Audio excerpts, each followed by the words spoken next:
as we are jumping into game number 1. Yeah, we do see the Fan of Knives in the hand for the Quest Rogue already. That is going to be an absolutely huge tool in this matchup. One of the most difficult things as the Rogue at this point is knowing when to, pull the trigger on Fan of Knives, because it's one of those cards that's so important, and if you get it wrong, it can really punish you later, because suddenly you're thinking, oh well, I'm suddenly staring down a board of 7 to 10 damage, and over a couple of turns, that's just going to kill me because I've used my Fan of Knives on 3 1/1s, for instance. We do see that WE opens up with the Lost in the Jungle. That makes a lot of sense because the Quest Rogue doesn't really want to go coin dagger into an odd paladin, so it's pretty good. It lets you push more damage than a Firefly does, so it makes a lot of sense to see this as the opener. And the Blessing of Might pickup's actually pretty huge here. It's gonna give them the option of pushing so much damage on these Fireflies if there's no Fan of Knives available. Doing this all very quickly. Playing the Lost in the Jungle turn 1 before Fan of Knives can even be played anyway does guarantee you get that first little chunk of damage in. But this is really nice. Following up with the Firefly. So next turn I expect Yansu will play the Blessing of Might, because then even if there is a Fan of Knives, it's not clearing the whole board. Yeah, and it means that you're sort of forcing your opponent to play Fan of Knives. Mm-hmm. And you're connecting the Blessing of Might twice in the world they do. It is sort of weaker to things like South Sea Deckhand, which we do actually see in the hand for Chaimao right now. But so we might actually see them deviate a little bit with this Stonehill Defender pickup and sort of try and put the Blessing of Might behind a taunt next turn, which is definitely a powerful thing to do. If you can get repetitive damage in with the Blessing of Might, that really does add up very quickly against Quest Rogue when you're an aggressive deck.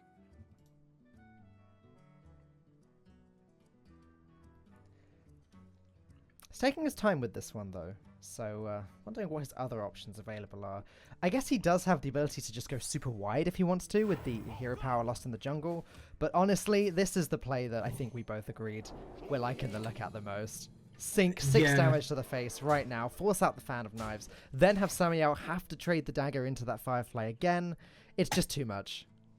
Yeah, it's also something we don't really talk about very often, but forcing the Quest Rogue to use that dagger is actually really big, especially when you play lots of little health minions. If you're making them commit 2 mana on that next turn to re-dagger down a minion, then that's a pretty big deal, because 2 mana can be the difference between them playing a Glacial Shard and bouncing it and, not being able to play the usual Brewmaster, for instance.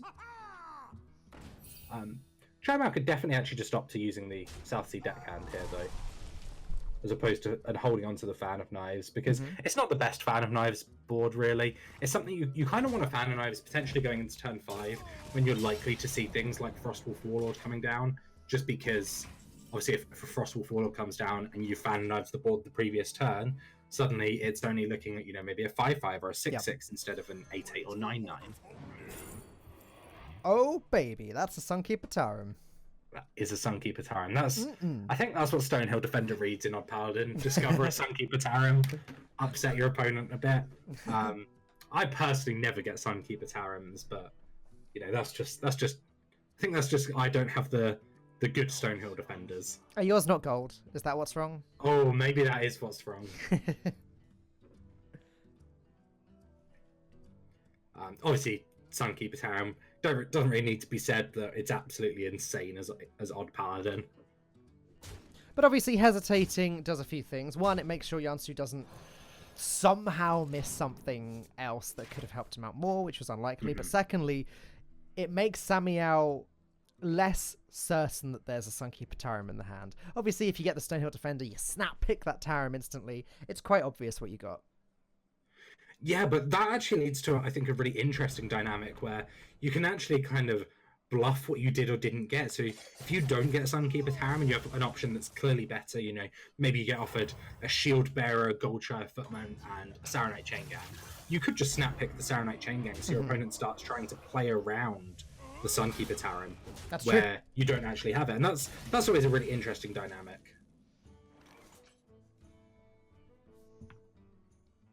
We see here that Yansu can pretty much just clean up this board, and is able to put taunts in the way of the 1/1s. Obviously, there's 1/1 that does have taunt, but protects it, trying to set up for this Sunkeeper Tyrant going into the next turn. Gets to push a bit of damage, and Chaimao not got too much in the way of action in his hand. You kind of need some card draw against Odd Paladin, just because if you could try and go card for card with Odd Paladin, you will lose that. They have a hero power that is sort of a card and a half in itself a lot of the time when you're playing small minions. It's just good to see a player taking advantage of the Taunt Maul. I think something that a lot of pro players do, but maybe the more casual players on ladder don't do is exactly this, you know, time the Maul placement so that those Silverhand recruits stay alive so that the opponent can't do anything about them.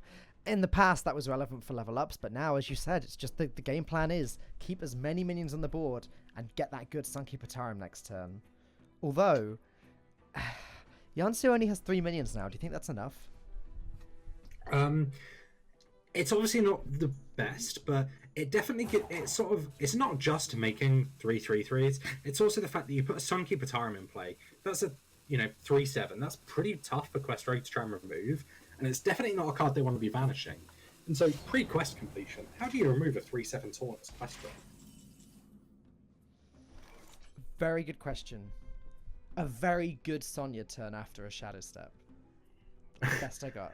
Yeah. I mean, obviously Sonya is just absolutely insane if we're able to find that. But Chaimao not having the Sonya in hand, he's sort of gone for 2 deck hands here. This would be the 3rd deck hand. So Shadow Step means 4. 1 more bounce will be the 5th. So that would be quest completion. That might be something you just have to look for here and try and go toe for toe for Paladin with sort of 1 card at a time being 4/4s.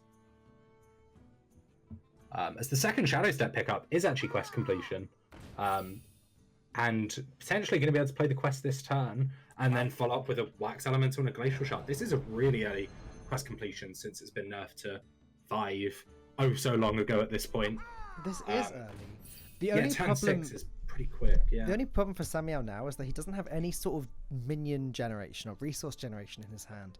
He doesn't have Mimic Pods, Minstrels, even Fan of Knives to draw more cards, or Novice Engineer. So once he's used up the cards he has in his hand, that's sort of it for the time being. Yeah, and we can see that there is actually going to be lethal on the backswing here. It was a super early quest completion for the Quest Rogue, but it just didn't matter in the end. That Sunkeeper Tyrant on turn 6, just being a big minion was good enough to get the job done here. Raid Leader getting the job done as Yansu takes the first game of the series with Odd Paladin. Very nice indeed. And not a complete surprise. Like you said, the matchup is much closer than it used to be, but it is still Odd Paladin versus Quest Rogue. Let's be real. Yeah, like I said, trying to go the Odd Rogue, the Quest Rogue there just didn't really get any card draw going, didn't get any resource generation, and if they do just try to go card for card, they will lose that matchup because the Odd Paladin's hero power is just so much better than the Rogue's. The Rogue can sort of they can trade 1 hero power for 1 hero power, but suddenly if the Odd Paladin hero powers twice in a row, you're just behind, and you're going to fall more and more behind, and you have to be scared of things like Sunkeeper Tyrant, like Raid Leader, that just buff up those small minions, push the damage, and get the job done.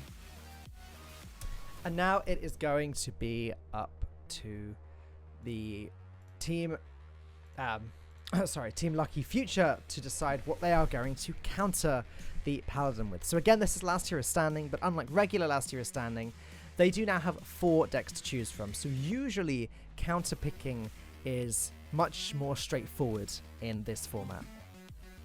Yeah, definitely. You sort of know the matchup you're going into. You know what other decks they have remaining and what you might need to beat those. You can kind of say, well, we need deck A to beat that Odd Paladin, so we can just queue that now.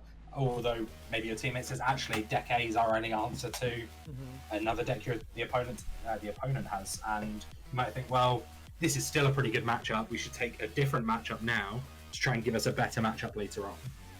So I believe Lucky Future's options are the Aggro Mage, the Even Paladin, the Even Shaman, and the Togwaggle Druid, if I'm remembering rightly. Yeah, I think it was the Togwaggle Druid, which is sort of maybe the option you want to go for. None of the others are really, you really think like, oh, they're playing Odd Paladin, I would love to play this. You think, I want Spreading Plague in my deck against Odd Paladin.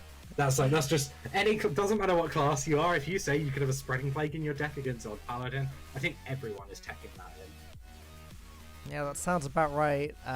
Obviously, aggro mage is considered very weak against Odd Paladin, given how aggressively Odd Paladin takes over the board and how quickly they can just take away the capability for the mage to really do anything. Yeah, definitely. The mage definitely needs to get chip damage in with minions before it can switch to the burn plan. And Odd Paladin is great at, trading minions. It has a hero power that generates minions. That's just really good. What's your opinion on the even shaman at the moment? I think it's definitely a lot weaker than it used to be. That kind of goes without saying, though, because of the Flame Tongue Totem nerf. I think it's a very, very situational deck that does do well against certain classes. Against Odd Paladin, if you roll a healing totem and they're not able to kill it, and then you can sort of land an Earthen Mate on it, that's pretty huge. It's so hard for Odd Paladin to deal with a minion that attacks and heals the board every turn. So it can be pretty good against Odd Paladin. Yeah, that's true. It's also one of those things that people kind of just forget how powerful it can be. And when it does hit its curve of, hero power into 2-drop, into 2-drop hero power, into 4-drop. Yeah. If you don't also match that curve, it snowballs super hard. It's one of those decks that once it's on board, if it stays on board, it's actually just a pretty strong deck. It's just it struggles to stay on board a bit more in the early game now, I think. It's especially good when you get these strong curve minions as well. Like you said, say Healing Totem on turn 1, Mercspark Eel into then Corpse Taker on turn 4. That can be very difficult to deal with. Yeah, definitely. And Corpse Taker into things like Earthen Mate, even though it's not an elemental and generating more value that way. If your Corpse Taker has Wind Fury, Divine Shield, and you make it a 5/5, most decks do struggle to deal with that really early. If they couldn't deal with the 3/3 portion of it, they definitely can't deal with the 5/5 portion of it, barring something like a Shadow Earth deck or something like that.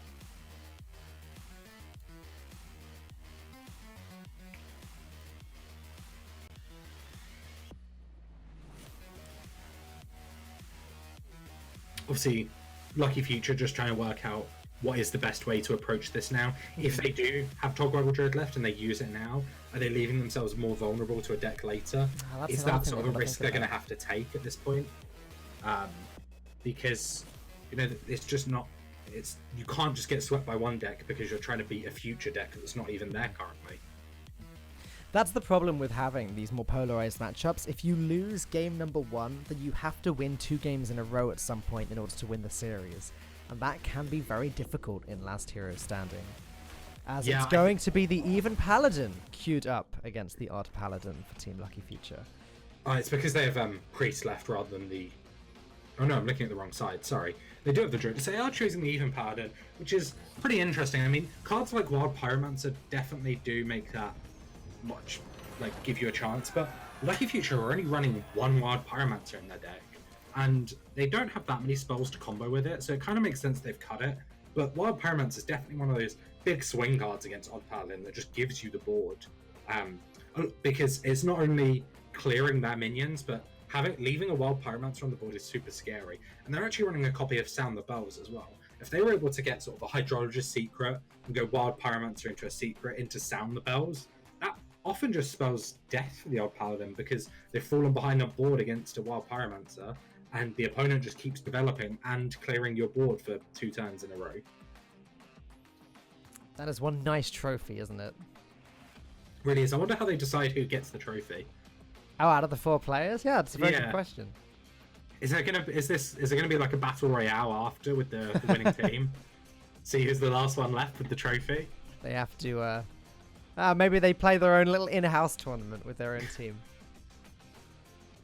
Or maybe it's just first player to grab it and run off with it wins. Yeah, I mean, if I was so some of these teams have brought 4 players, like you said. If I was the 4th player and I wasn't sat in the booth with them in this bit, I might try and sneak off with the trophy now. While everyone else is distracted with the game, sneak in, get the trophy. All right, here we go, game number 2. And as expected, the Odd Paladin does seem to have the better pre-mulligan opening hand there, given how low the curve is. So what can the even Paladin do to to stabilize? Is it all based on the Wild Pyromancer?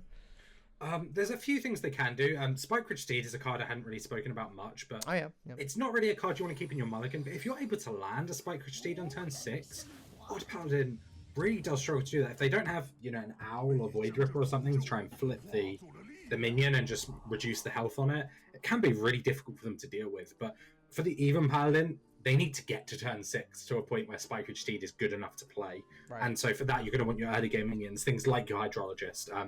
Because obviously they're going to hero power on turn 1, they've gotten first, they can't coin out the 2, then they're going to go a 2-drop, and then they kind of just need to try and fill in their mana every turn. Every time you float mana as Even Paladin against Odd Paladin, you're making it just so much harder for you to catch up.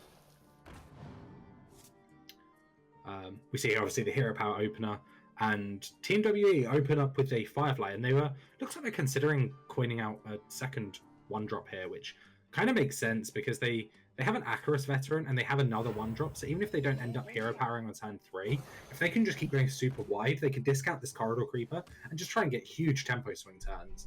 It also means that they're more likely to have an Acarus Veteran target to buff if a 2 health minion comes down on turn 2, which you're kind of expecting from Even Paladin. It's kind of really only Armani Berserker that has 3 health on their 2-drop slots, I believe, other than Crystal Smith Kangor has a Divine Shield, but that tends to be a one-off because it's obviously a legendary, whereas Armani Berserker is a 2-off, so you're not really expecting the Kangor as much.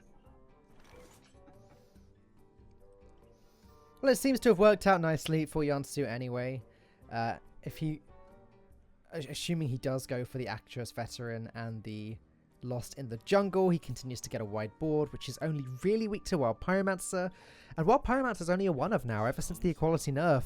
Obviously, Equality being 4 mana rather than 2, that is a big old nerf, and Equality isn't even included in this deck anymore. Yeah, I mean, Equality's definitely gone from core in this sort of deck to definitely just a tech choice.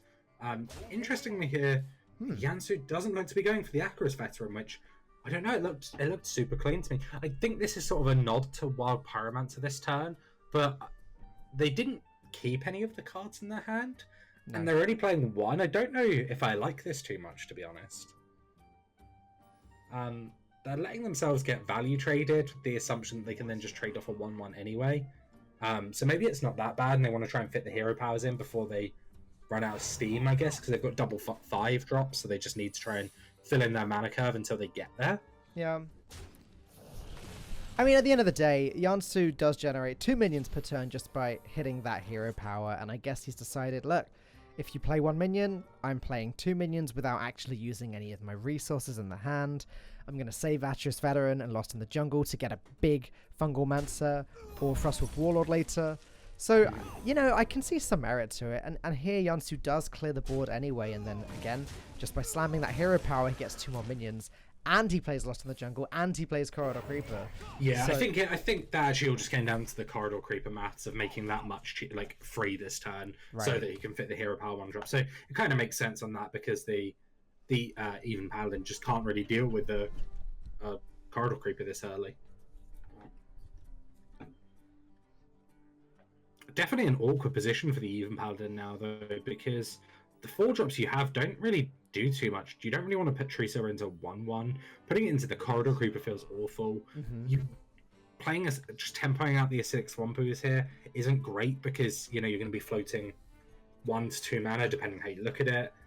You don't really want to just South the Bells it. So this is just a super awkward position, and this often happens when you play Even Paladin against Odd Paladin. You just stare down pretty wide boards with expensive, clunky cards in your hand. Yep. No matter which way you slice it, this is an awful turn for Xiaoti. Does he... Maybe he just equips the True Silver Champion and passes without hitting it in? I don't think there's any weapon removal in the Odd Paladin, so there's no real punish for that, I guess. Yeah, it just feels so horrible because, what are you... How do you feel about this turn? It's just yucky. That's the only way I can think to describe it. It's just yucky. It means that maybe Xiaoti is going to be looking to go Hero Power Blessing of Kings next turn, and then maybe just try and make a big minion and hope you find the steed, and then you can steed a very big minion and try and make it stick. That's potentially an out here, a big minion that just doesn't get cleared.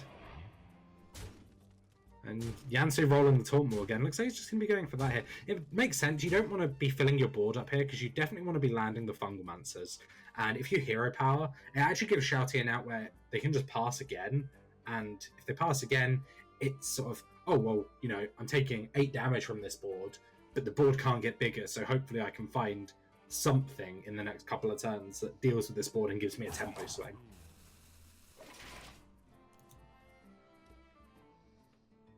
Okay, that is pretty much the draw that Zhao Ti wanted there. Now he is able to post Choose of a Champion into the Corridor Creeper, then It's a play little the bit awkward Consecration. because all you're going to be doing is hero powering and there's a weapon equipped, but it denies all the good turn 5s from Paladin. There's no Frostwolf Warlord coming down, there's no Fungalmancers coming down, and it just stems the bleeding of that board, which is so important here. When you look at, Valinor is going to take time to get going if it ever can in this kind of matchup. It often doesn't. It's quite difficult to get going. Gen coming down isn't the scariest because Odd Paladin can kind of just ignore it and say, there's one big minion, I have lots, I'm just going to race you.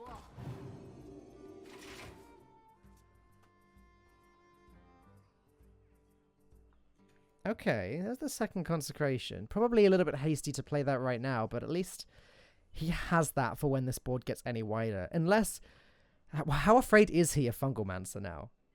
Yeah, I mean, when you see the Odd Paladin, with the way they played on turn 4, not hero powering, just equipping a Taunt Maul, it kind of gives you the read they have the 5, right? And then when they just go hero power 1 drop and float 2 mana on turn 5, oh yeah, they definitely have the 5 drop. I mean, Frostwolf Warlord is sort of still in the range as well because they wouldn't just play that on 5 into a True Silver Champion. This is much better than doing that into True Silver Champion. So you have a pretty hard read that there's 1 to 2 5 drops in their hands they can't play. You have kind of a nice looking turn here with Consecration, Acidic Swampoos, but the problem with playing the Acidic Swampoos is that if that gets used before a Vine Cleaver and then they have the Vine Cleaver on turn 7, it can be so hard to come back against Vine Cleaver as even Paladin, especially if you used both Consecrations early.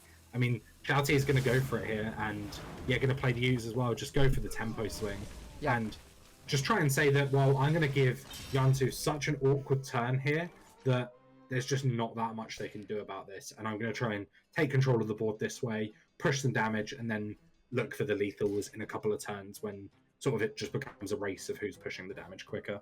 And he is, successfully making Yansu's turn very awkward here. Yansu can't really do anything. What are we looking at here? Tempo Leroy Blessing of Might looks awful. Just hero power pass is pretty much the best I can come up with. Yeah, like Fungalmancer is pretty awful by itself, so it is looking like hero power pass. And Shouty's actually, those Consecration pickups were absolutely huge in terms of just swinging this back, because this has given Shouty a window. Mojo Master Zihi's actually, it's ideal here, isn't it? Like, Shouty has seen that Yansu doesn't have anything good to do on turn 6, so by playing Mojo Master Zihi here, Shouty says, okay, Yansu, it's turn 6 again, but now I have a 5/5 on the board. Yeah, and it's actually just, it's so good here. It's like, the alternative is sort of a Gen or a Valinor, which doesn't get great tempo this turn, and this is definitely a matchup where tempo is key, and this might actually just have brought Shouty enough time to get things done, while Yansu just has to sit here passing. I mean, what they can do, hero power again, it's just not, it's not looking good for Yansu now. It's such a heads up play from Zhao as well, using the True Silver Champion to deal with that 1/1. He's clearly saying, yes, Yansu, I know you have Fungalmancers or Frostwolf Warlords in your hand. No, you cannot get any value out of any of them. Yeah, and maybe the worst draw in the deck for Yansu here with the Vine Cleaver. It's the second Vine Cleaver. You look at this hand, and these are the hands that make you not want to play Odd Paladin. What you can do, just hero power again. It's not a pretty sight for. It's going to Leroy into the Mojo Master Zihi just to prevent that damage from coming in. But at the same time, Odd Paladin doesn't have a way to deal with a wide board, so I don't know how he's hoping to deal with those whelps. Yeah, 1/1s are super annoying against Odd Paladin because you're making 1/1s, you give your opponent 1/1s to trade yours. it's not great for Yancy, but it's kind of, you have to do it, because otherwise that Mojo Master Z, it's gonna hit you next turn. You don't have another way to deal with it. It's gonna hit you again, and suddenly you're staring down sort of 15 damage from their 6-drop. Shouty opting here to just say, I'm just gonna put Yancy on a clock now. I know Vine Cleaver's coming down this turn, so I'm gonna have a very big minion in my hand. They can't hit with Vine Cleaver for the next few turns. Yep, and it's this just sets up lethal as well with the Blessing of Kings. Yeah, exactly. It just pushes so much damage, and this has been really well navigated by Shouty. It was definitely some crucial draws that let Shouty swing this game. Oh yeah, the back-to-back consecrations. But ridiculous. This was super well played by Shouty to get to this stage where, recognizing that this is the way I can win this game now. If I just make their 5-drops unplayable, then I can win with medium minions. My 2-drops, my 4-drop True Silver, just trading into a 1/1 to keep the board. Well, there you go. Lucky Future tie up the series with their even Paladin, which honestly, from the way that game started, I didn't expect. And again, the back-to-back consecrations were key, but still very impressive turnaround from Xiaoti there. Yeah, definitely. We were saying how difficult the matchup is going into that series, and I think the opening hands kind of showed that normally it is pretty difficult, but Xiaoti just recognizing the lines to actually take the win in the game with the hand he was dealt and playing it well. I have to say, I think that Mojo Master Zihi, it was quite easy to just play Gen there because play the bigger minion, it does more damage, but the Mojo Master Zihi just recognizing that's where hand reading really comes into Hearthstone, I think, where you recognize you haven't done this on these turns, you've done these other things, so your hand has to be things like Fungalmancer, like Frostwolf Warlord, like Vine Cleaver, and I'm just going to make it so these are unplayable for you. Alright, we are going to go to a very short break here, but when we come back, the remainder of Lucky Future versus Team WE will take place. What will Team WE be queuing into the even Paladin? We'll find out very soon.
It's Korea versus China. It's Team Lucky Future versus Team WE. And it looks like Team WE are going to be queuing their Odd Warrior against the Even Paladin. Yeah, it definitely makes sense from that point of view. It's a matchup that usually you can sort of have a lot of agency over. You often lose to things like Balinea just sort of being there the whole game, but cards like Ironbeak Owl and things like that will just put an end to that. And it's so hard for the Even Paladin to push enough damage that the Warrior doesn't just sort of run them out of resources. It's a deck that doesn't really run any sort of card draw or anything, so it just ends up playing one card a turn. The Warrior can easily remove one card a turn, and then they just get out of absurd health totals, usually. Yep. In the past, Valanir was able to do some pretty incredible things with the Soul Knight Chain Gang, but ever since Soul Knight Chain Gang's text got changed in order to nerf Shadowwalk Shaman, even Paladin was hit by the crossfire there, as it now no longer duplicates the Valanir. Yeah, that's why Chain Gang sort of just fell out of most of the popular builds. It was kind of, even with the Valanir, it was always kind of it was one of the cuttable cards for sure. And then post that change, it just definitely made it cuttable. And people have used that slot for things like Mojo Master Zihi, which we saw last game doing some work. The one copy of Sound the Bell is very interesting in this matchup though, because if you make a really big minion that then knocks the armor off the Warrior, it can be really difficult to remove. You know, if it has more than 5 health, Dynamatic's not an option. If you don't have armor going into the turn, Shield Slam's really hard unless you have Shield Block, Hero Power, Shield Slam. So definitely a good card for this matchup.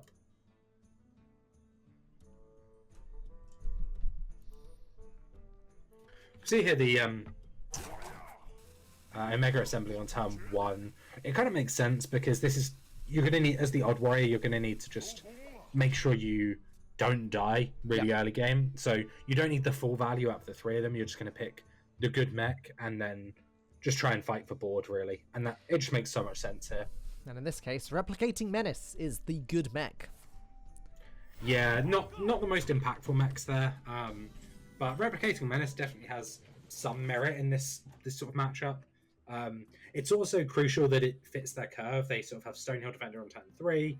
They can play a 4-drop on 4 now, and then look to just try and swing the board with Dynamatic on turn 5 as an option.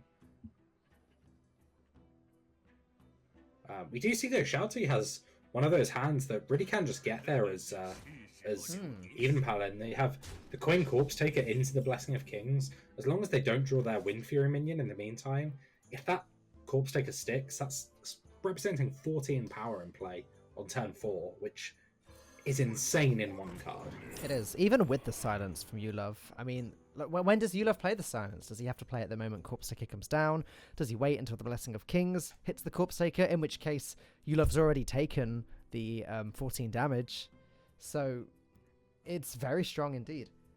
Yeah, and it's one of those things where that's probably going to make Ulov pause for a long time and try and figure out, you know, they've coined this out. Do they have the Blessing of Kings to follow this up? Or are they just getting it in play now before it's easy to remove, you know, later games? But that is a very unfortunate draw for Shouty. I said as long as they don't draw the Wind Fury minion, and it happened, he just sits back in his chair, hands up.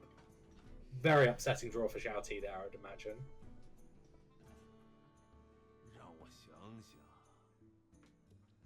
So I guess now an alternative line for Xiaoti could be to just go ahead and slam the Blessing of Kings on the Silverhand Recruit in order to get through the Stonehill Defender, start pushing damage with the Imani Berserker. Yeah, the Blessing of Kings is definitely a good card to help play against Dynamatic. Obviously, Dynamatic dealing 5 random damage. Blessing of Kings lets you spread your stats across your minions, where it just means that you've got sort of, you know, 2 medium minions and a 2-drop like Frothing Berserker. Armani Berserker. And that's just pretty powerful because playing Dynamatic into something that has a when damaged text is really scary because you just buff that minion if you hit that. Yep. But ultimately, Xiaoti does go with the Coin Corpse Taker instead. And I guess now we're talking bluff territory, right? Because Ulov doesn't... Oh no, Ulov does know the Wind Fury Harpy's been drawn, of course, because the Corpse Taker doesn't have Wind Fury.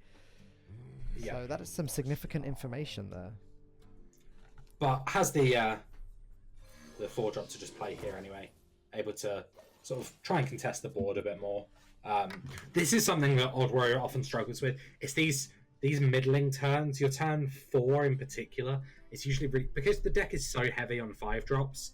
If you find a 3-drop, you're kind of fine. But it's the turn 4 play where you often end up just doing things like hero power 1-drop, or just playing the rubbish taunt you picked off Stonehill to fill in your mana. And this is where the Omega Assembly actually came in really useful, because we can see there's 5-drops in hand. We've got the Dynamatic removal, the Brawl removal.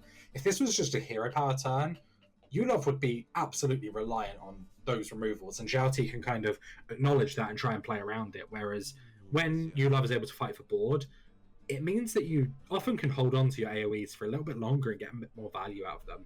Which, like I said, when Paladin's not drawing cards and they're sort of drawing 1 card a turn, if you can then sort of extend your AoE another 1 to 2 turns, that's a really big deal.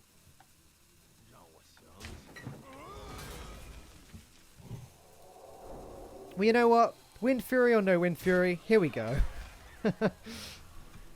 Yeah, Blessing of Kings, just a obviously very powerful card. So why do you think Xiaoti went with the Corpse Taker rather than the Glass Knight on turn 3 then? I think it's because of the Taunt. So the fact that it still had Taunt was really useful at protecting this this enraged minion. This is a 5-1. If Yulov was able to remove that very easily, then it's suddenly not a threat. But a 5-1 that A, pushes damage, and B, threatens to just trade very cleanly into lots of your minions is really scary. Because if you're going to play, if we think that 5-drops that come down here are often things like Direhorn and Hatchling, it's just rough to deal with, because suddenly your 5-drop gets traded by their 2-drop and their hero power, and that is not a position you want to be in as the Odd Warrior. So I think Xiaoti just really valued the taunt there, and thinking, well, the extra 1 power from the Glass Knight isn't that relevant here, and I can maybe get better Glass Knights later when I have things that can heal me, like a true Silver Champion or Crystal Smith Kangor, or things like that, and try and refresh the Divine Shield. So Xiaoti picks up Mojo Master Zihi there. Again, this tech that we're seeing in many decks at the moment. Do you think this is a matchup where that card's particularly relevant? Often not, because the Warrior doesn't really have much top end of the deck anyway. There's sort of things like Dr. Boom and Baku the Moon Eater, but it's really the 5s that tend to be pretty powerful for this deck. And you don't block any 5-drops. Because obviously you just put them on 6 mana again. And that's kind of where the Warrior's strength lies. So the Warrior struggles when they're trying to deal with things that, when you've presented boards that 5-drops can't answer. So things like a really tall minion and they have no armor, or a very wide board with medium health and Dynamatics not clearing. And Mojo Master Z, he just doesn't really do that.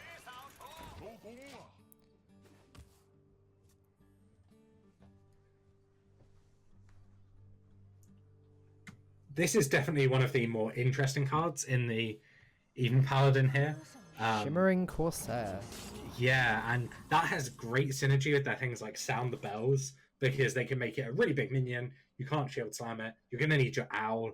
They've already seen 1 Iron Beak Owl, so it might get to the point where we see them just not play around a second Iron Beak Owl, because the Warrior hasn't drawn that many cards. We can see there's still 20 cards in deck. The chance of them having drawn both owls in the top 10 isn't that likely. So they may just, if they draw Sound the Bells, they may just go in on the Shimmering Corsair. It is an interesting choice, but I don't know if it's necessarily the best choice for Even Paladin right now. They're running 2 of them. What we found yesterday was that, unfortunately, Shimmering Corsair was a very pretty 4-mana 3/3. Yeah, see, that's the issue I think it runs into a lot of the time, that 4-mana 3/3's not a great body for the cost. Obviously you're limited because you can't play odd costing cards, but I feel maybe they just thought we don't have good enough 4-drops in this deck as it is at the moment, and this has great synergy with Blessing of Kings, Sound the Bells, all their buff cards, Spike Ridge Steed even. But yeah, I think that ends up being what happens a lot of the time. It is just a 4-mana 3/3.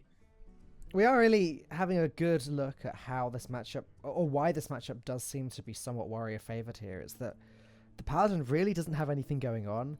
Like, yes, they played Mojo Master Zihi, but Yulov managed to get that good magnetic effect and deal with it whilst still keeping control of the board.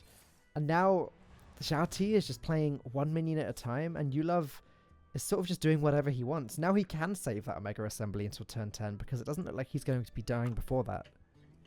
Yeah, he's just, definitely ahead on board.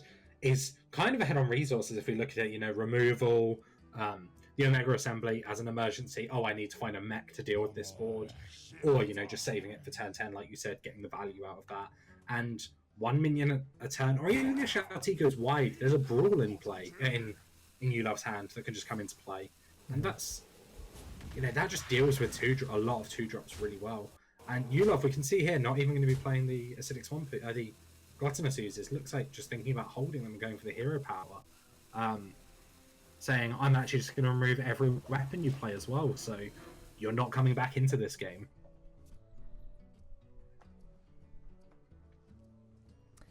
And now something that I believe Lorinda likes to talk about a lot when we talk about even decks of any kind is turn 7 and how miserable it seems to feel every time. Yeah, the 6 drops available for that people play, really not that good. I mean, if we think of the powerful ones that even Paladin gets to play, things like Sunkeeper Terran. Just pass the turn. Okay. He's just passed the turn. That's one way to go. Yulov must be as confused as we are. Okay. What I was going to say was, if you think of the typical powerful 6 for that even Paladin can play is Sunkeeper Terran. If you look at this board, this is not a board you want to Sunkeeper Terran. You actually buff your opponent's board by playing that. Right. Okay, well, I highly doubt Xiao Ti is going to be passing this turn, given the 2 8-drops in his hand. The problem is, they both just die to the board at the moment. Yeah, it's this position where, obviously last turn was an actual pass, but you've effectively just passed lots of turns going into this because they've just either value traded you or traded one card for one card, and their card was removal while they developed a board, and you've just fallen so far behind that, like you said, this just gets traded. This Ziliax Magnetic can come in as well now, give this Dynamatic Divine Shield, and take another effectively value trade because you've got a 1/1 on board to just trade with this, and this is just a miserable position for Xiao Ti now. Death Grip, also not the Lich King card you're looking for in this kind of situation. You need things like Doom Pact to just try and catch up here. Consecration, not horrible here, but not going to do nearly as much work as it did in the last game. When combined with the Pyromancer, that does deal with the 2 smaller minions, but that Dynamatic is going to be hitting face again for 7. Yeah, and obviously, only needing 3 damage. We're going into turn 10 when the Omega Assembly can just discover 3 mechs. Yeah. And magnetic mechs, another Ziliax would just end the game here because you can just magnetic it on and go face for lethal. Another Applicator Menace, a War Gear. There's just so many mechs that get the job done here. And I'd be surprised if we don't see the Omega Assembly here. Yeah, you love reaching for that, just checking that rest of the mana makes sense for the turn. It does. You can do that, check what's in the box. And a brilliant nullifier, that is going to do it, yeah. And so you love getting the counter key here. This is where, like in Last Hero Standing, we go on about it all the time, but it makes sense that if you win the first game, you're in a really good spot because you get counter queued, then you counter queue, and you just always have the initiative. You're always 1 point up, and in theory, you'll win 3-2. That kind of tends to be what happens. You see 3-0s or 3-2s a lot of the time. And this is why, because the counter queues just keep coming in, and you had the initiative, so you won. Yep, another successful counter queue. It harkens back to what we said at the start of the series, which is that if you do get the first win, you are ahead in a Last Hero Standing series. But we're going to enjoy this while it lasts. Obviously, big announcement came out yesterday. Specialist format will be the new competitive Hearthstone format for 2019. Very excited to see how that one goes. Yeah, the first cups for that are coming out in, I think they start in sort of a couple of weeks. They're pretty full up, but I would imagine lots of people won't be checking in. So if you are interested in sort of dabbling into competitive Hearthstone, even if you don't want to sort of try and qualify for the big tournament there are packs available for playing in those if you just fancy giving it a go. You just have to play one deck and then you get a small sideboard. But go and check out the Blizzard post about it. It has a great blog post explaining about it, what you can do with your decks now. And just give it a go if you're interested in competitive Hearthstone. Yeah, it's going to make a nice change. I honestly like any change. I like this format because it's just a little bit different from everything that we've seen in the past. I think Specialist format has the potential to breathe a whole new life into competitive Hearthstone. But let's get back to this series. It is now Lucky Future's job to find a counter for Odd Warrior. And now I'm really having to stretch my memory about what their remaining decks are. I believe they have the Even Paladin. They have Zyric's Cloning Gallery Priest. Yeah, I think the Priest might be their best shot here. The Priest against And they have Warrior, the Aggro Mage, so yeah, the Priest, you're right. Yeah, it just seems to make the most sense, right? Because I mean, if we look at their build of the Priest, they're playing the few minion they are playing the full minion version, which means they do have Lyra, and Lyra is actually one of the big factors in this matchup. When you play this build of Cloning Priest that has all the minions, it gives you lots of avenues you can beat the Warrior with. You can try and just combo them down with the Gallery on 9. You can also try and just control your Resurrect pool to only be sort of, Malygos, Velen, and Radiant Elemental, and make spellstones that just let you combo damage. But you can also just go for the outvaluing plan with Lyra, just generating lots and lots of spells. If you just keep resurrecting Lyras and then chaining lots of your cheap spells with it, Right. It can generate spellstones and shadow essences and things like that. Now, you referred to this as the full minion version of the Priest. And from what I can tell now, you can pretty much build this Priest however you like to. The light minion version is the Malygos, Velen, Radiant, Ziliax version, and that's the only minions they run, correct? Yeah. And then there's the versions that run more minions than that, although this one seems somewhere in the middle. This one does run gargoyles and run... Wait, no, gargoyles is the only extra minion they run in this version. So they do run Lyra in the full minion version. Oh, sorry, Lyra. The short minion is often cutting it. So they have cut Lich King. Grizzly seems to be a pretty staple in those versions now. And Lich King is a good one as well. So you're right in that it's not the full minion, but... Sorry, what I should have clarified was it's not just where your Resurrect is so narrow that you know exactly what it's going to give you every time. So they've gone for kind of a middling ground where... for like Odd Warrior, this might even just be a nod to exactly Odd Warrior that they've put Lyra in here, because the gargoyles are actually pretty good against aggro. Getting access to extra coins is really, really useful. It's an early minions play, which this deck doesn't really have, so it helps you fight for board a little bit there. But getting access to coins lets you cheat out your bigger swing turns earlier, right? You're going to be coining out Velens, you're going to be coining out Psychic Screams or Shadow Reaper Anduin. Just as removal and defensive options earlier. But they do have Vivid Nightmare as well, which is really key. So they do seem to have gone for a middle ground where they're not going to... The Shadow Essence isn't going to be pulling taunts, which is kind of unusual. You kind of want the option... I mean, it has Ziliax, but normally when you play Shadow Essence, people are playing like a Witchwood Grizzly and a Lich King as well, just so you get a 5/5 taunt in play a lot of the time, and that actually impacts the board the turn it comes down, but not an option here.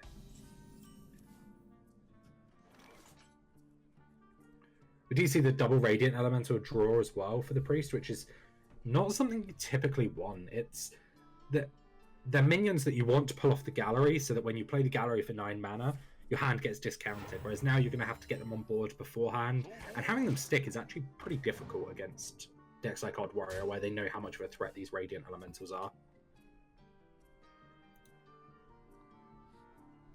We can see as well that you love just recognizing the kind of matchup that this is, going to coin out the Gluttonous Ooze and just really try and put pressure on the Priest. And this is something Odd Warrior sometimes can do, where they're able to just play minions every turn and try and put enough pressure on the Priest that they have to spend turns and mana removing rather than developing.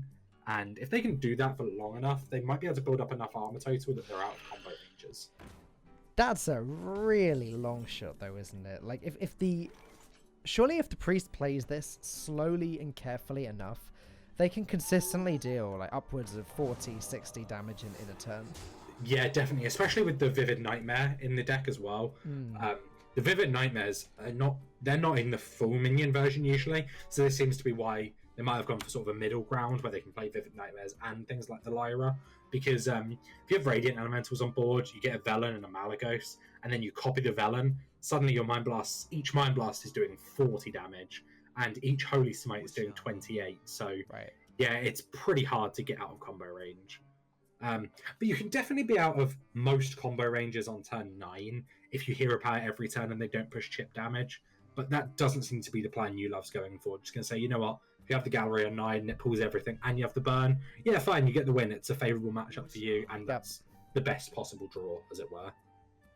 So I quite like that. I'm coining up the 3-drop and just putting pressure. It let them play the Owl on this Gargoyle as well. And denying coins is really big. Suddenly that Gargoyle was a 3-mana 2/2, which not really a stats you want to play for that kind of mana. Yeah, it makes sense. There aren't really any other better targets for the Owl, at least in the early game. And then by the time the big late game minions come down, you know, Malygos, Velen, you don't really want to be playing Owl on them. You want to be removing them from the board entirely. Yeah, that's true, but also it's pretty scary to just remove them, because suddenly you've put them into their resurrect pool, and they can do things like double Radiant Elemental, double Servitude, Vivid Nightmare, kill you, and that adds up really quickly when you're letting them resurrect multiple copies in a turn. So it's like this. It's really difficult to play from the Odd Warriors side, where you're trying to figure out the right balance of what do I need to kill, what don't I need to kill. You know, Owl, like we saw there, obviously coming out there, but can be a very big resource for the late game.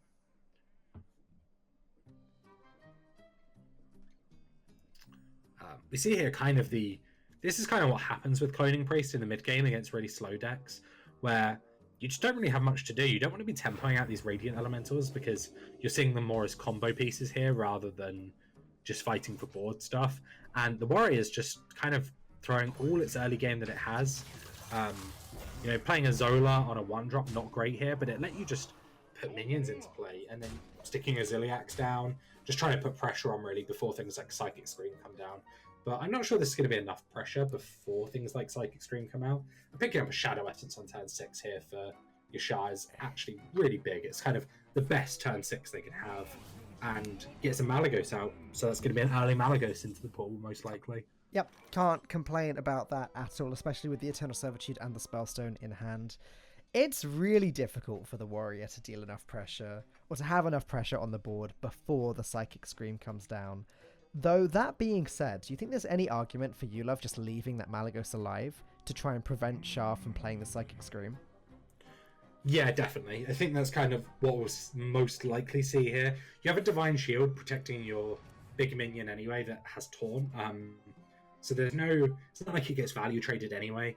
It's unlikely that leaving the Malygos up this early is going to kill you. Their hand would have to be things like double Radiant, double Vivid, Burn, and that just seems super unlikely. That, you know, you have to not play around everything, because if you play around everything, you're never going to win a game of Hearthstone, right? Their hand can't be everything, and so you just play around. When it's something is super unlikely, you most likely don't give them credit for that.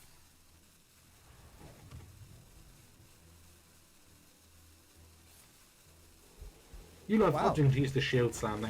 I guess that kind of makes sense, because they want to use that while they have the armor, and if they're gonna play like a Velen or something next turn, and then, you know, maybe push damage with Mind Blast and things later on, they're not gonna have the armor to Shield Slam. So using the Shield Slam does make a bit of sense here, I guess. Although I would say, coming into turn 7, it is more likely that Shah has the Psychic Scream than stupid amounts of damage now. And now Shah will just play the Psychic Scream, which removes any of the tempo that Yulov had going on this game. Yulov actually has nothing he can play onto the board this turn.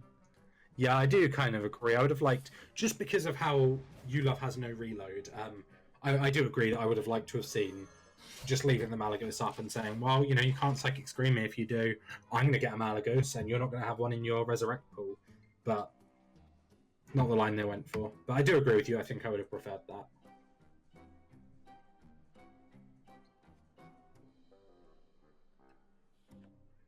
Not the most powerful turn for Yashar either. It's looking like it's just going to be a Gargoyle and a heal, and it's not really the power you want. There's no burn in hand, so there's no sort of combo potential yet.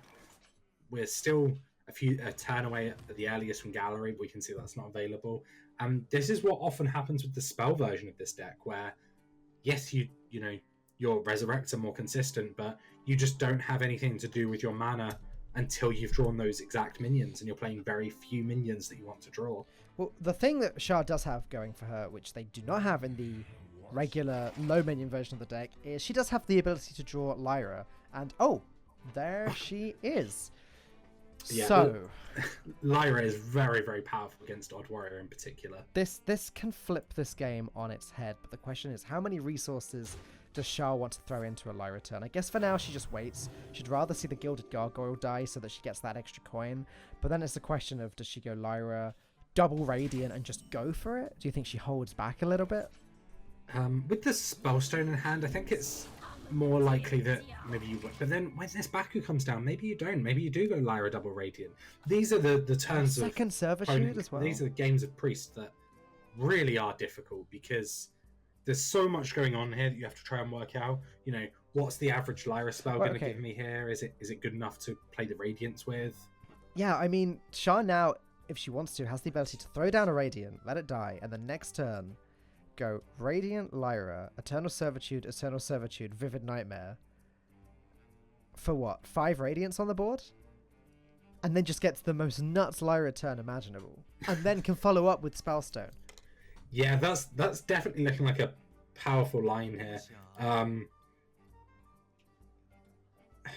It's really hard because you don't want to throw out these Servitudes represent, when you have double Radiant, Vivid, and a Malygos dead, they represent so much damage. But then, do you take that, or do you just say, well, my hand's actually telling me that I should do other things? Like, this is kind of a middle of the road thing where you get a Malygos in play, and then next turn you can do, the lines you've suggested. Yeah, the Lyra stuff.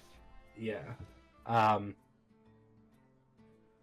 So I quite like this. This is because the Malygos is still scary, right? Just having one in play is sort of like, oh well, now they're gonna have 10 mana and a Malygos in play already. What do I do about that? Whoa, you love going for the 50-50 brawl. If this misses, which it did, that's a disaster. Is a disaster for you, love. And then just having to sacrifice 17 armor. 17. Oh. And then, this is actually so huge for you, Shah. One of the things that Warrior has to do is try and save removal for Spellstones a lot of the time. If a Spellstone doesn't kill you, then, there's just a board, right? And you need to remove the board. And Brawl is one of the best ways to do that, and that's gone now.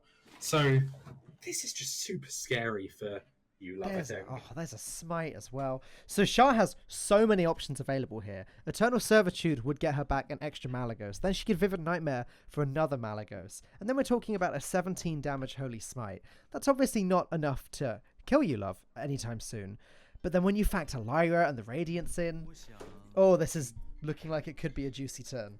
Yeah, the thing is, if you're going to go for the Lyra plan, with these turns, you really do have to go quickly. Yeah. There's so much that goes on. The Lyra animation takes time, and you need a little bit of time to assess the damage that's going to happen, as well as sort of thinking, if I draw a Topsy, should I play it on my Malygos here? Is that good? Am I going to push more damage?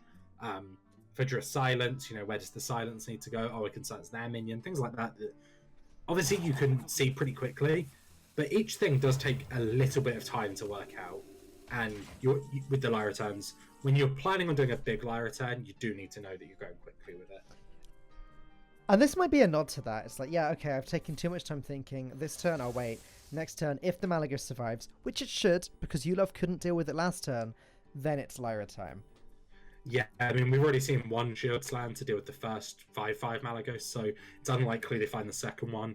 Another Brawl, not an option. If they trade Reckless Flurry for it here, obviously, you should be very happy with that. Yeah. She sort of says, I spent 21 damage clearing my Malygos. Right, Malygos can't even deal that at the moment anyway, so yeah. That would be a win for sure. Yeah, so I really like this play from Shah, actually. Just taking it slow. This is something that you can do in this sort of matchup where you just say, I've got time. I'm the person who can set up what I want to do this game. Oh, there's Velen as well. So Malygos, Velen, Vivid Nightmare, Coin, Holy Smite is an option.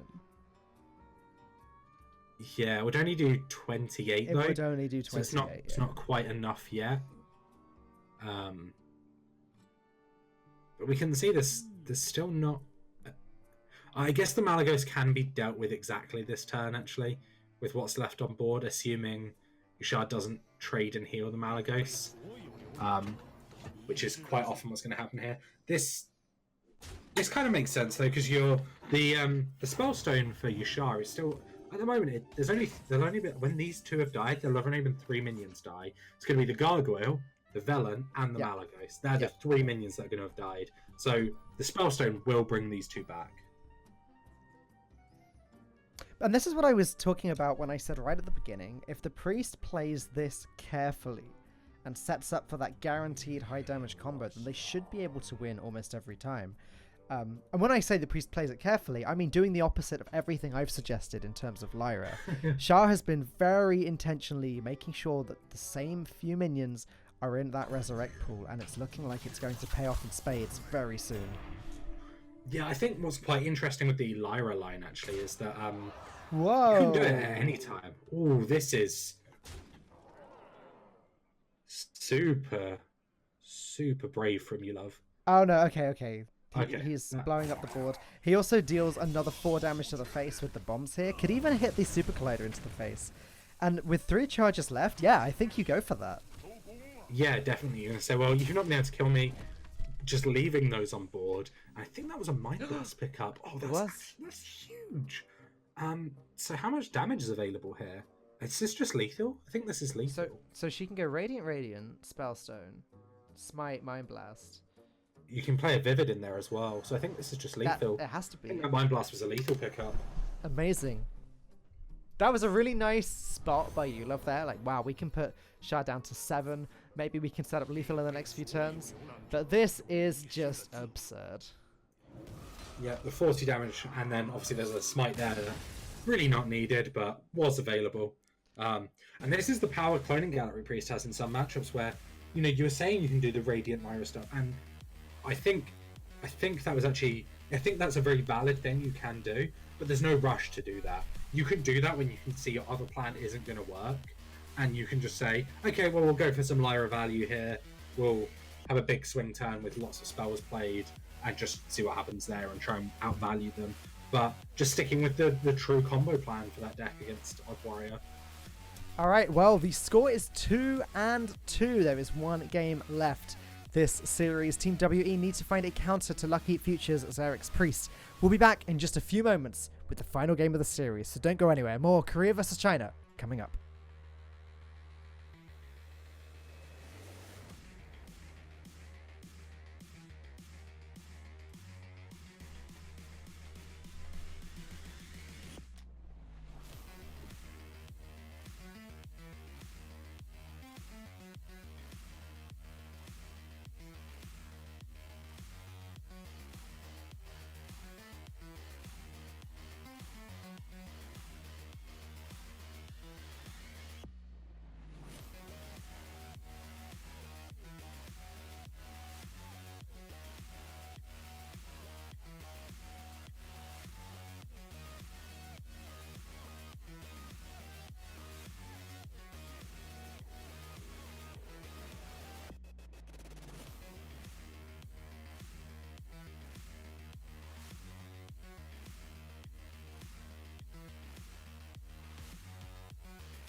Welcome back to Korea versus China, where the Malygos Rogue has been queued up by Team WE as the counter to Xerx's cloning Gallery Priest.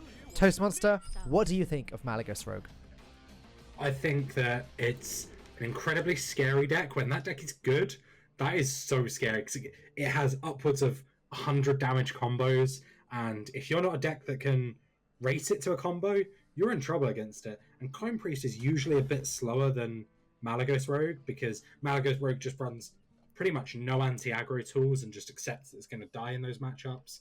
But in the matchups where you're a combo deck, it's going to kill you, and it's going to kill you really quickly.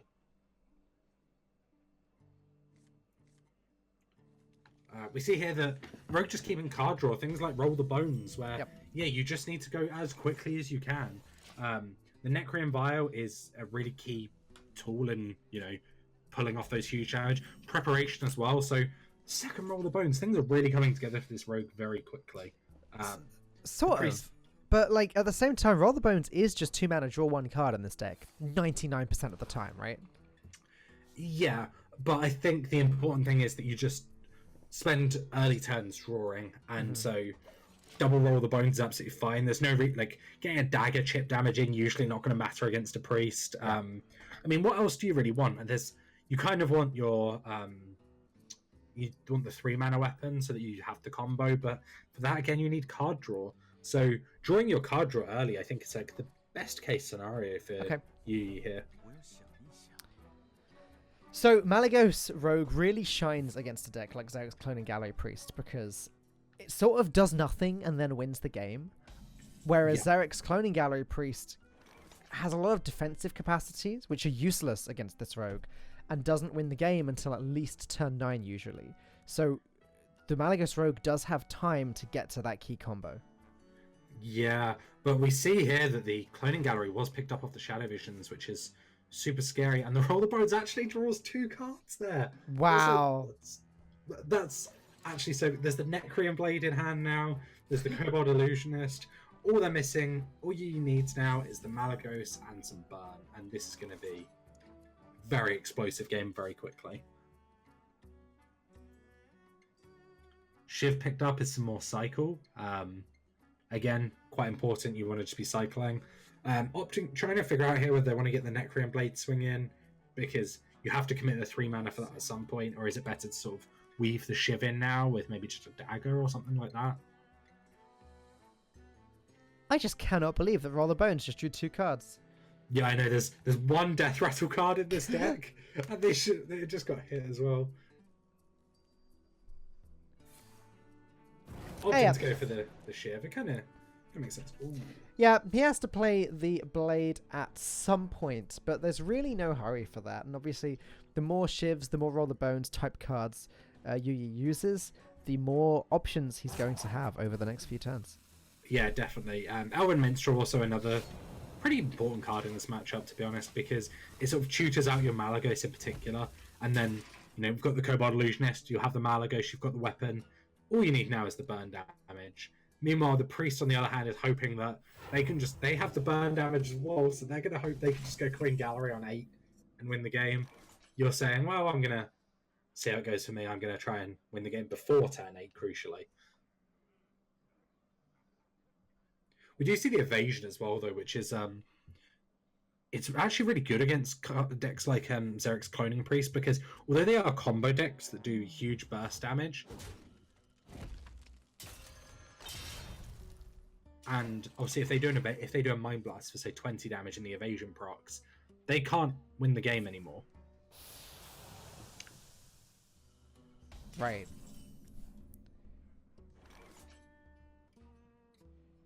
But timing the evasion is actually really important, because with how much damage your Shah has in her hand, she can actually just say, oh, evasion's up, oh okay, I can just smite you and I can proc your evasion now. But it does activate the Minstrel, so I kind of get why Yi's doing this, but I feel like you can time that so much better, because you can do it when they're going into their turn 8, and Coin Gallery is an option. I think it is a case of there was no other card that Yi could have used that turn to proc the Minstrel, except for Razor Petal, which would be filling up his hand too much. He needs that to be He needs that card to just take up one space until absolutely necessary, I think. Do you need to have both preparations, though? You have so much damage available with I the guess combo. you don't need to, Are both needed? Yeah, No, we I see suppose here not. the evasion's getting procced, and suddenly that's now not an option. I mean, Yui is so close to just winning this game, and there's the second evasion, so I guess if you know that you have the second at some point, then So, it kind of makes a bit more sense. so Yui needs to play his minions. He needs to draw Malygos, and then he's pretty much good to go, right? What do we got? We got the minion. He's got the blade that he can put in to summon the first Malygos. He can prep out the Necreum Vial. Yeah. You could maybe go prep Razor Petal here. I don't think you need to this turn, though. Actually, never mind. You can do that next turn, right? Yep. With the combo. So, yeah, this makes sense. Well, next And turn this- he can just go evasion and Razor Petal, and then the next turn he can win the game. There's literally no hurry. I think Yi just has lethal next turn. Really? I think so. Because the Razor Petals, how many Malygos will be on board? It's a lot of Malygos on board, right? 4 Malygos. So if you play the Illusionist, you swing the weapon, you prep Vial, spend 6 mana, and then you go prep Razor Petal, and you play the 2 petals. I think that's 8 mana, and I think that's lethal. Well, so 4 mana for the minion, another 2 mana for the Vial. Yep, and then another 2 mana for the 2 Razor Petals. They're dealing 15 each. Yeah, that's just lethal. You're right. Yeah, and this is what Malygos Rogue does best, really. Just does its thing. Doesn't really have much to say in the way of board presence. I mean, there's a few minions, but they're not really big minions. There's saps to fight for board, but big combo potentials like this are just going to come out, and I guess the double prep actually did come in really handy here. And yeah, these Razor Petals can do 11 each, plus the extra for 10 from the next Malygos. So 16 damage per petal, and Yui wins the series for Team WE. That was very back and forth, but at the end of the day, WE did win the first game of the series, and so they were in a very good spot moving forward from there.